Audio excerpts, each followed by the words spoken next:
Meron. Na-check niyo po last kung if it's still valid? Wala na. Ba't ko i-check? Hindi naman ako nagbabiyahe. Okay. Well, of course, the context is Senator De La Rosa has confirmed that his visa has been canceled by the U.S. Embassy. Your comment, please. My comment? Well, Palace. it's the prerogative and right of any state to disallow or to allow any citizen of any country. Pero sir, hindi ba I ito don't may... know what reason it was canceled. Did the U.S. state any reason for the cancellation? Hindi, sir.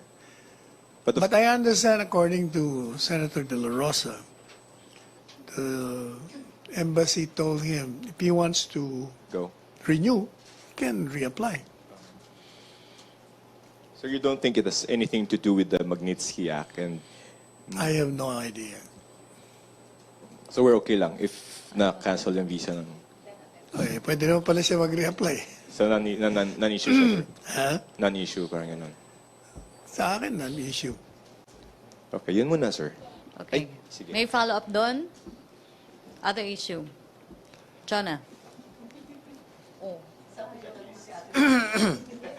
Tama naman pala yung, kala ko si Julie, iba ang sulat sa news, sa Inquirer.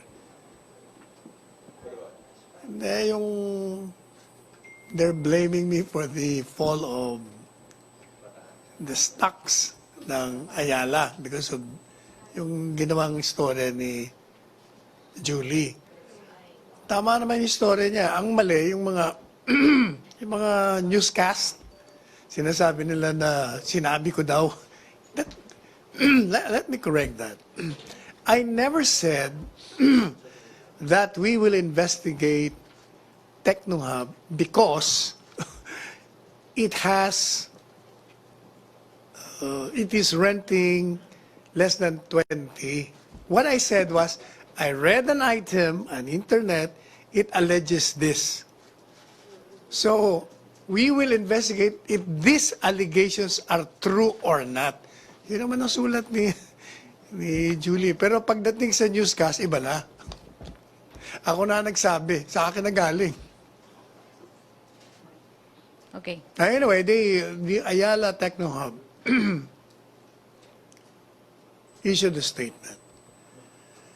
And it says that contrary, I don't know, but sa statement nila sa news parang it refers to me. But I think it refers really to an article that appeared in the internet saying that less or mga 22 per square meter. But in their statement, they're saying that UP will receive, mind you, the word is will, future, will receive 171 pesos per square meter ang magiging renta. And at the same time, at the end of the 25 years, UP retains the ownership plus 16 commercial buildings. Even assuming that to be true. Palagay ko may problema pa nga sila. And I told the President about this. And ang reaction ng President, hindi, tingnan natin kung totoo yung allegation ng article na yun. So we will investigate, we will review para malaman natin kung totoo o hindi. In other words, we do not know exactly what. But on the basis of the statement itself ng Ayala, it appears na after 25 years, meron kang 16 commercial buildings. At one glance, parang okay 16 commercial buildings. Pero ang problema doon, yung 16 commercial buildings mo, 25 years old na. So madalit sabi, nag-depreciate na yun matagal nang dapat. And I was talking to some engineers and contractor. They're saying na, you know, these people who hire us, when they tell us 25 years, ang materials namin, pang 25 years lang, not beyond 25 years. Kaya talagang i-demolish mo na yung mga buildings mo. Madalit sabi, the depreciation value after 25 years, halos zero na. So, hindi na naman totoo. Follow-up, Celerina? Good afternoon, sir. So, sir, after the review and the government found out that Finds there out. are onerous provisions in that contract, what will happen next? O, edi siguro, tingnan natin kung ano magiging rekomendasyon ng Department of Finance kasi involved pera. Number 2, Department of Justice kasi it may involve rescission, contract, at saka soldier. Yung tatlong yun. Kung anong nila. But let me allay the fears of foreign investors as well as Filipino businessmen. You don't have to worry about the review. Kasi if there's nothing with your contracts, there is nothing to worry about. The President will certainly respect the sanctity of contracts, except only when from the very provisions, it appears to be contrary to law, contrary to public interest and public policy. Otherwise, wala yan, ganun pa rin yan. Sir, there was this statement earlier today by Socioeconomic Planning Secretary Ernesto Perña. He mentioned that there were concerns already by some credit rating agencies and some businessmen nga regarding the remarks of the authorities regarding these mga supposedly onerous contracts. And they raised concern about it. And the Secretary said that the authorities, quote-unquote, the authorities should consider these concerns of the credit rating agencies and the businessmen.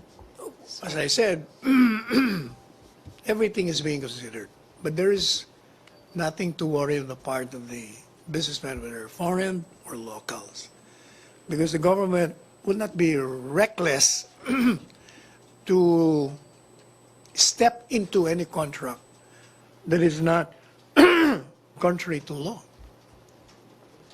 Will the government be not reckless also in issuing some pronouncements that could somehow affect the businessmen's interest in the Philippines? Any pronouncement that says that the government will examine, evaluate, or review onerous contracts is not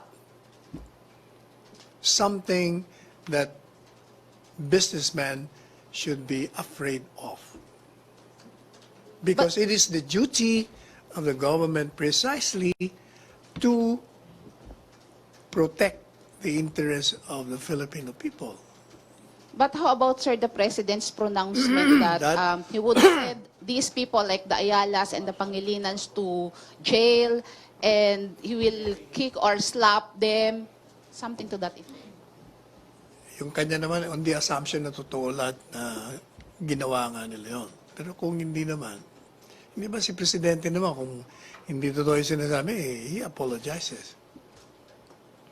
Sinasabi niya lang yun kung totoo itong pinaggagawa nyo, hindi pwede. But you must remember that Ayala and Mr. NBP have already offered to waive the award, which they got because of the contract. That is being considered as onerous. So ano bang conclusion mo doon? So pati sila naniniwala na they're not entitled to that. Diba? May follow-up, Arian? Sir, hi sir. Yes. Sir, doon lang sir sa UP. Sir, sabi po kasi ng UP, hindi daw po disadvantageous sa kanila yung kontrata. Will you still recommend investigation sa UP Techno Hub, sir? Alam mo, I just received, I was asking, who's this? Sabi niya, would rather be anonymous. But they made a scientific study, Matindi yung study nila, papakita ko aking presidente. Isa-isa nilang kinukontra yung mga sinabi ng mga statement ng Ayala. But sir, So the best is to study. First, we want to see the contract. sir, even if both UP and Ayala denied Even, that it was kahit disadvantageous to pa, them. Kasi UP may not know. Huh? May not know about the onerous provision. Kasi, Sir, they said at you that must time we remember- saw it as earning something from a resource that we Exactly. owned. Yun ang tingin nila. Kasi nga, the land was developed, di ba? And the UP was earning. Ang pinupunto naman ng mga kumukontra, yung nag-research nga, masyadong onerous naman ang ginawa. Sir, yung kumukontra po ba, di ba unknown? Sabi niya, sir? Yung, anong pangalan Anonymous, nun? sir? No. Merong, what is the name of it? Merong article eh. Sino po, sir? I forgot the name. Basta merong, So, sir, Yung nag-text lang you're sa taking akin. it hook, line, and sinker. Pinapaniwalaan niyo, sir. Kaya ka nga, that's why precisely you will study. Kasi hindi ka nga naniniwala on both sides sa ngayon. But on the basis lang ng mga statement ng ng Ayala, kung totoo yung sinasabi nila, hindi ko pa nga alam kung totoo, but yan ang sinasabi nila. So, sir, hindi kayo naniniwala dun sa sinasabi ng UP and Ayala pareho Kailangan hindi pag-aralan mo. Kasi, disadvantageous? we lawyers, we just listen and then we want to go to the contracts and then we study. Direction, utos po ba ni Presidente na reviewin yung kontrata? Rekomendasyon ko. And how did, kailan niyo, sir, na-recommend? The night before. Wednesday night, sir. Ano sabi po ni Presidente? Sabi niya, kailangan talagang pag-aralan niya. Ngayon, So, kailan niyo po, sir, sisimulan? magre-request muna kami ng kontrata sa UP. Kasi nasa kanilang kontrata, wala sa amin. Okay, sir. And then, Sa sir, Board of Regents yan 2008. 2008 sir? ba? 2006. 2006, sir. Sino po, sir, mag investigate? Will it be the DOJ? Pwedeng DOJ, pwedeng ang opisina ko. Depende. I-review mo lang naman Okay, you sir. just make an opinion about it. And after, sir, maimbestigahan, what would you want to happen to the contract? Would you like a Depende kasi renegotiation? you will be speculating. Di mo pa nga alam kung totoo o hindi. Okay, sir. Meron po ba, sir, meron po bang nag-show ng interest doon sa lupa po na yon? What So do you mean, far? what do you mean nagsisya ng interest? Interested parties na kumuha ng lupa from you? Wala akong naririnig. Ang interesado ang Ayala. Siyempre, they want to maintain the contract. Okay, Okay, follow sir. up. Thank you. Follow up, Ace, and then Julie.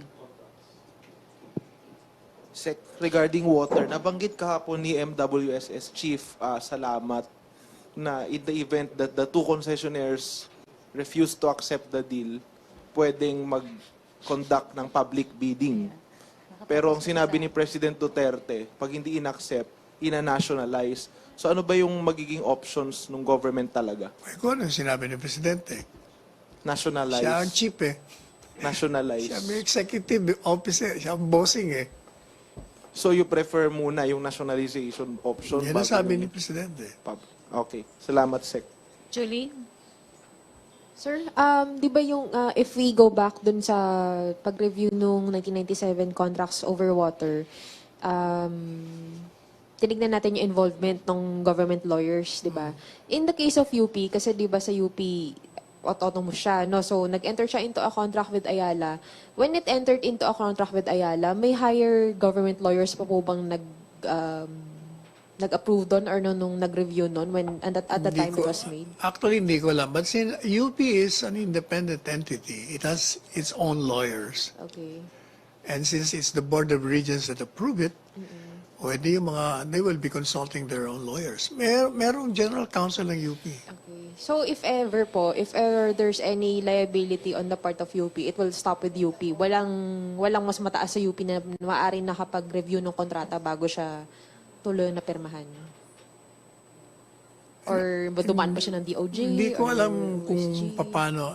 I don't know. Kasi nga, But you'll look I have into to look that at the also. contract. Sino ang may pirma doon, Okay. sino ba ang mga signatories. As of now, sir, nakapag-request na tayo ng contract from UP, sir? Hindi pa, formally, hindi pa. sir. Okay, sir. Thank you.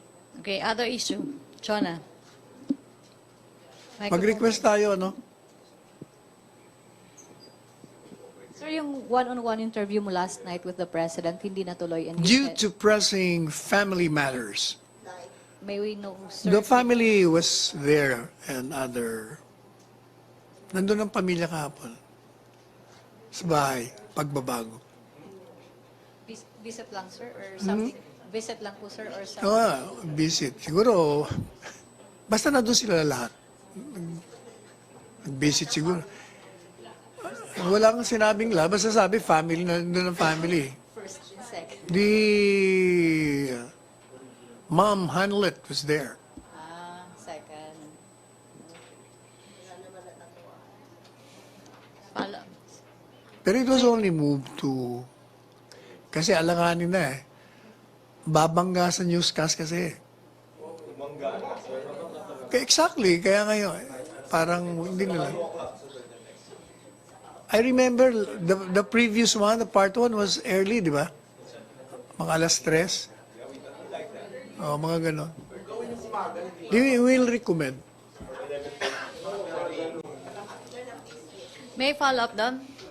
Okay, Rosalie, then Celerina. Incidentally, that sin tax law that has been approved, there is one provision there that was vetoed, Section 5, regarding the authority of the court to first grant seizure of properties as well as searching. Kasi under the law, the BIR can do that. But the new syntax law introduced an amendment to the National Internal Revenue Code that says that court muna bago kayo. Binito ni Presidente yun. So, balik ulit sa dati. In other words, hindi natuloy ang amendment.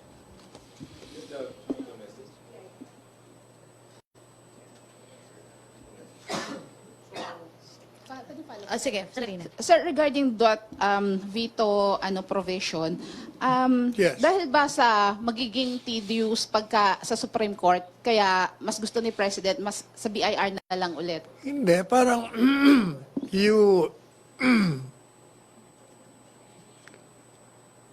you reduce the capability and the power of the BIR to do its job. Precisely ang trabaho niya nga, para alagaan mo yung revenues at pag meron kang nakitang mga irregularidad, you can do something immediately. Pag magpapile ka pa ng kaso, abutin ka ng siyam-siyam. Baka nawala na yung gusto mong kunin. Nakatakas na. Okay, Rosalie, then Daryl. Other issue. Good afternoon, sir. Sir, regarding po sa 2019 novel coronavirus, meron po bang marching orders ang Pangulo?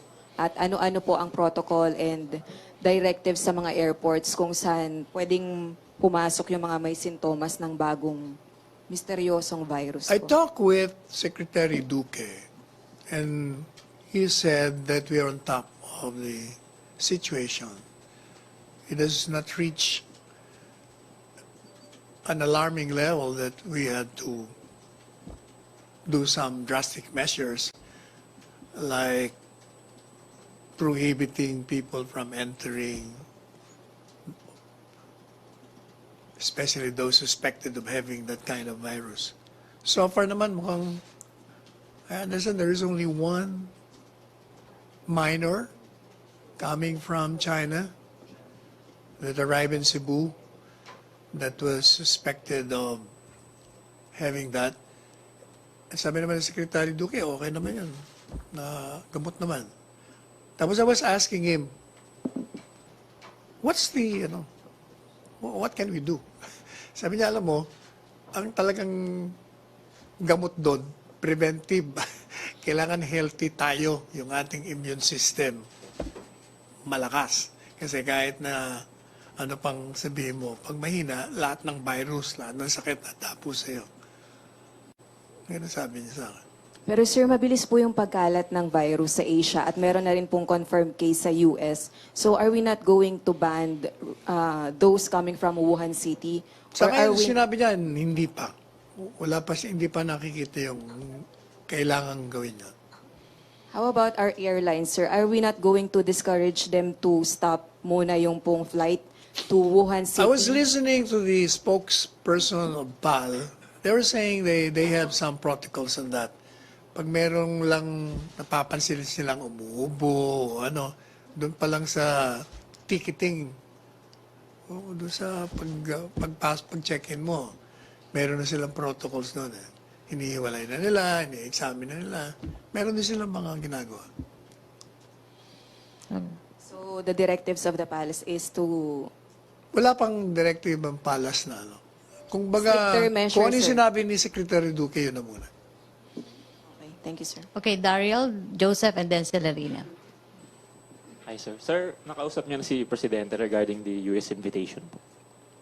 The invitation to visit US po. Nakausap niyo na po si And your question is what? Kung Will he accept or not? Yes, sir. This was his response. He said, the first invitation, in fact, dalawa na yata, di ba? Dalawang personal invitation. And then, there was this uproar about the 5 senators introducing provisions in the budget in relation to Ms. De Lima. He said, one, he has to ponder over it. Why? Because he doesn't want to go there, and if he's already there, some U.S. senators would be unhappy seeing him there. Because he's supposed to be number 1 on the list. Number 2, sabi niya, I do not even know if U.S. will issue me a visa. And if I'm issued a visa, I do not know if when I arrive in the States, I would be allowed entry. Oh, kaya sabi niya, So, sir, do you think yung yun cancellation... ang sagot niya. So, sir, Ha? gusto niya po. Ano? So, he's open po to visit the US. Hindi nga, sinasabi niya nga na, kung baka tinapon niya sa inyo, yan ang aking posisyon. So, nagwo-worry Mamaya, siya. hindi niya ako papasukin eh. So, sir, nagwo-worry po siya for his safety. Yun po ba yun? Hindi nag-worry for safe kasi hindi niya alam baka kung yan ang posisyon ng mga senador at sinasabi na lang yan ang batas nyo, eh baka hindi niya ako papasukin niya, ba't pa ako pupunta ron? Parang gano'n ang So, point yung- niya. So in other words, the ball has been thrown to them. Then they have to do something about it. Since the president has already made his position on the matter, pag sinabi ng hindi pwede yan. Ibang usapan na yan. Thank you, sir. Okay, follow up muna, Francis. Francis. And then, Yes, sir. Bali kasi ang invitation came from President Donald Trump himself, di ba? The invitation is to the ASEAN leaders for a U.S.-ASEAN special summit sa lahat ng mga leaders. Yeah, pero kasama naman po si Presidente. Yung dalawang previous invitation, personal invitation yun ni President Trump. While this one is an official invitation to all ASEAN leaders. Sir, what if kung lahat ng ASEAN leaders nagpunta doon, tapos si Presidente lang di pumunta, hindi ba parang pangit naman sa imahe ng Pilipinas kung hindi siya pupunta? That is assuming na hindi siya pupunta. Hindi ba sinabi niya na nga ang posisyon niya?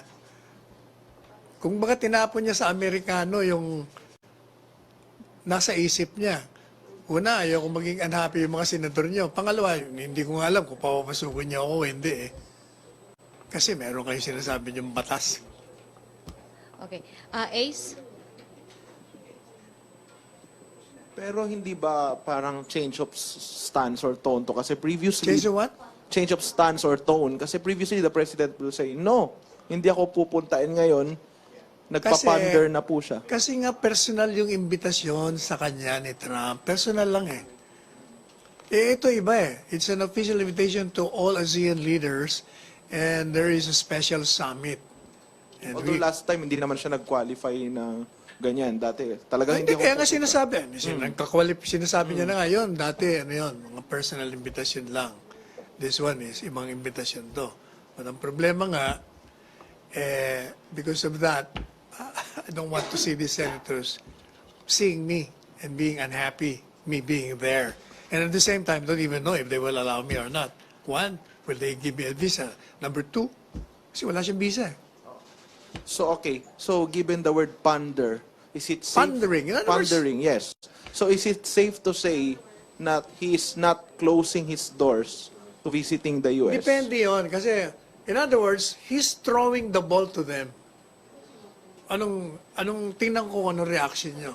O, pag sinabi na, no, we're giving you a visa, we'll allow you entry, including all your delegations.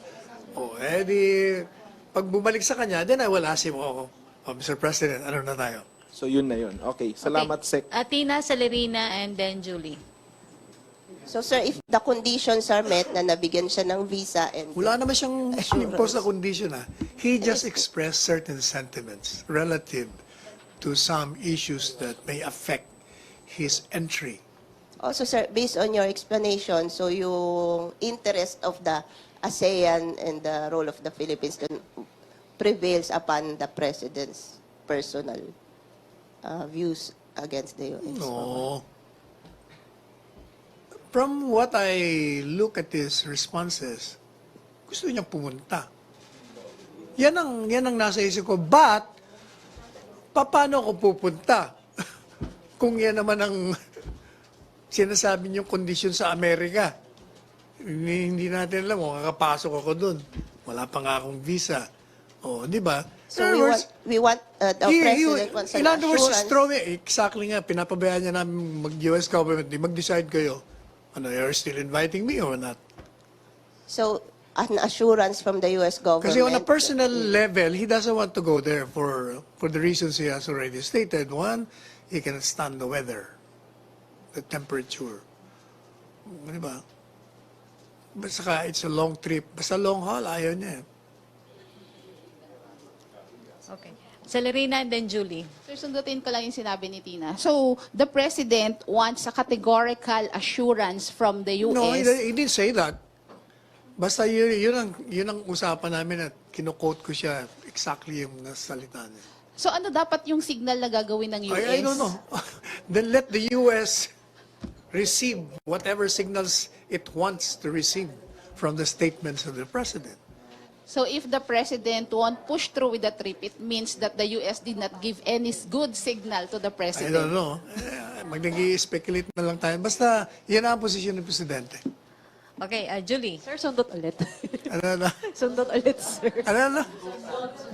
Sir, so what we are saying is that the President might consider accepting the invitation if the U.S. in good faith gives him a visa and allows him entry. Hindi ko alam. I don't know. We have to respond, or rather, we have to wait for the response of the U.S. Doon sa mga sinabi ni Presidente. I'm sure makakarating naman yun.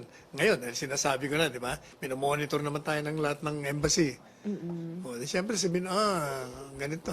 Pero sir, di ba, since it's an official invitation for the ASEAN-US Summit na ini-invite siya, di ba automatic naman na, bibigyan ka ng visa, i-allow ka entry, di ba, ano yun? Head of state siya eh. Alam ka naman Normally, marami yes. siya. But these are not normal times with respect to this case of Miss De Lima kasi ipinasok nga siya doon eh. Di ba? Kaya hindi normal ang sitwasyon. But did you also say na yung the rider on De Lima, regarding De Lima, yung sa US budget, di ba sabi niyo before na it's upon the prerogative of the executive, which President Trump Exactly. controls. Kung prerogative ng executive, hindi mo alam kung anong gagawin ng executive. Wala pa naman silang, first, wala silang listahan. So hindi mo alam kung they will. Okay. Hindi, wala. Malabo pa nga lahat eh. It's all, even De Lima herself is saying, if they're allowed there, kasi hindi pa naman nag-ooperate yung batas. Can we say, sir, that President Duterte is worried about that rider? The President is never worried about anything except the sufferance of the Filipino people Okay, sir. and the interest. Last question. Follow-up yan. Last two on US-ASEAN. Arian and then Joseph. So, sir, kailangan, sir, ma-persuade si President Duterte. Hindi. Antayin natin kung ano yung response ng Amerikano doon sa mga sinabi niya. Did you communicate to the US Hindi na yung mga kailangan. sentiments As na I yan said, formally? all embassies I discovered coming from them. They're all monitoring pala all these press conferences. Okay, sir. May, So meron, alam na nila kung anong posisyon kasi sinabi ko na ngayon. okay, sir. Meron Kasi po ba he's kayong... supposed to say that during the tete-a-tete and overrun. I'm compelled to share it to you. Pero sir, given na may mga na-cancel yung visa, for example, ni US Senator Bato, Pero and hindi natin alam kung in relation to what yun. ayun nga sir, tutuloy pa rin po ba si PRD if ever? Hindi ko alam.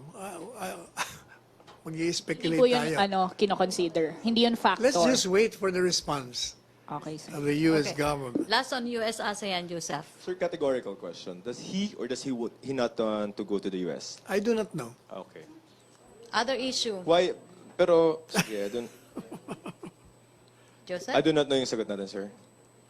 You Pero know, sabi niyo kanina, okay, parang you gusto ask me niya- personally, I do not know. Because you talked to him. Oh, but Yun yun is ang the sabi response. niya eh. Hindi ko mabasa kung anong ibig sabihin. But you said earlier na parang feeling niya gusto niya pumunta. It's the 1 p.m. mark. Clarify lang, sir. Parang ano ba Yung gusto mga ba niya? nanonood, ang daming komentaryo sa inyo. Like the president, we do not accept. Charot. Sir, hindi. Does he or does he would not want to I go? don't, hindi. Basta yun ang kanyang sagot. Okay. Okay.